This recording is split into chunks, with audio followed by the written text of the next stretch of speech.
Hi everyone, Aaron here for Zollotech, and Samsung was nice enough this week to allow me to get an early hands-on first look at the new Samsung Galaxy S25 Edge.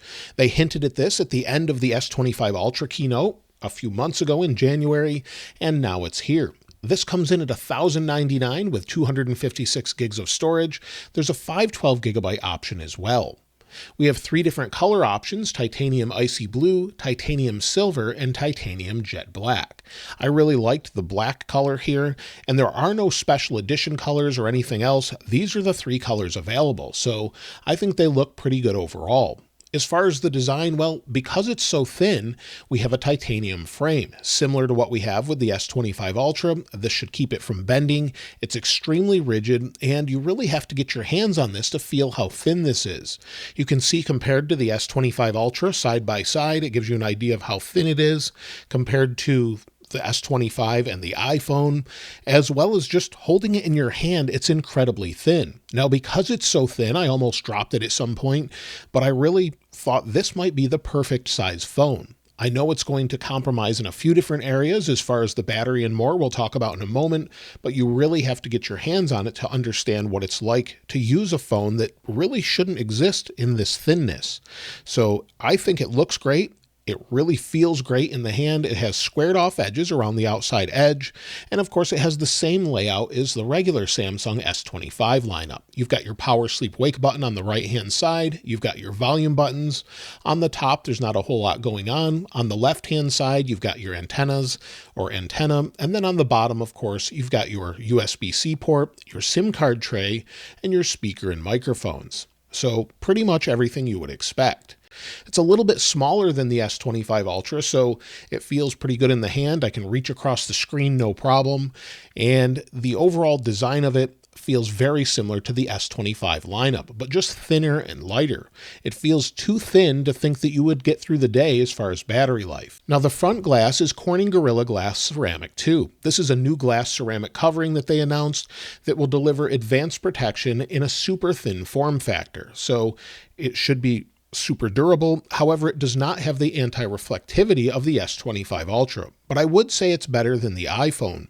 I compared them side by side, and you can see the S25 Ultra seems to be a little bit better as far as reflections, but the iPhone seems to be worse than the new S25 Edge. So I think it's pretty good. It's a nice compromise there to get super thin glass and allow it to work for such a thin device. The back is Gorilla Glass Victus 2. Now, the display is 6.7 inches. It's 1440 by 3120, and the overall quality is what you would expect from a Samsung display. It also has 120 Hertz, and you can adjust that, of course, in the settings like you normally can. So if you don't want the higher resolution, you can change that back. Now, it's also very light, so 163 grams or 5.75 ounces, and the S25 is 218 grams or 7.69 ounces, so it definitely feels lightweight and is super comfortable to hold. I think it's probably the perfect size for many people as far as the phone goes. I found it very easy to use and was very impressed with its overall feel. Again, it feels very similar to the S25 Ultra, just ultra thin.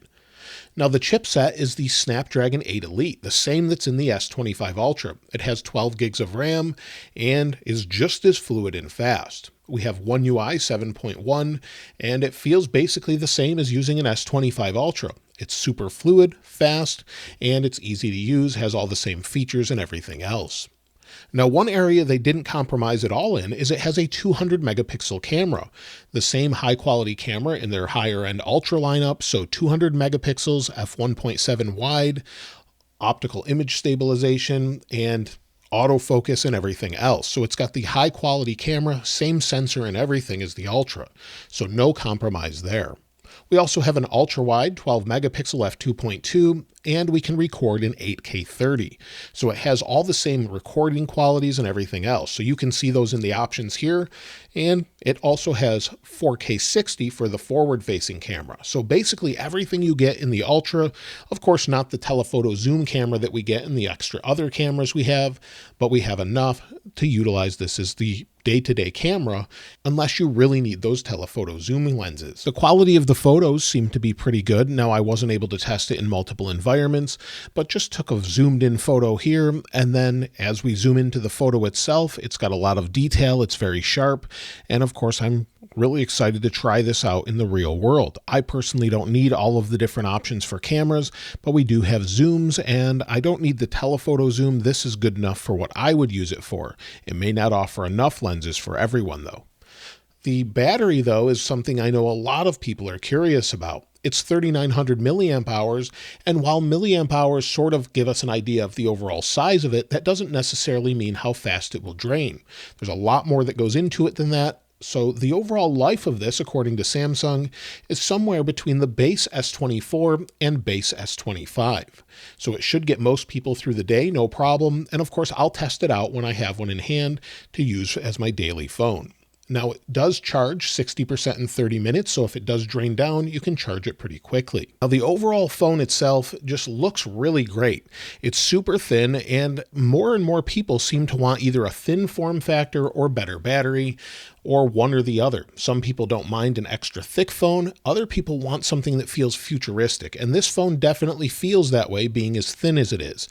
It's super thin and fairly light, and definitely something that I think I would want to use myself full time. I know some people it won't get through the day if they're very heavy users with a battery, but I think that just leads you to the S25 Ultra instead. But I really like the look of this phone and the way it feels in the hand. That's something you really have to try out yourself, see what it's like, appreciate the overall build quality, the textures they've used, and more. So I'm curious about how it's going to be with the reception and everything else using such a thin device. It will be great. Of course, if you put a case on it, it's going to make it a little bit thicker, but in general, it looks like it's going to be a great device to use. My experience with it was great. It was super fast, super fluid, and just worked as you would expect in a super thin form factor. Years ago, you wouldn't believe something this thin would even work properly or even get you a couple hours of battery life. Now we've got a giant display with a super thin form factor. So we'll have to see what it's like I mentioned, and if there's anything you'd like to know about it, let me know in the comments below.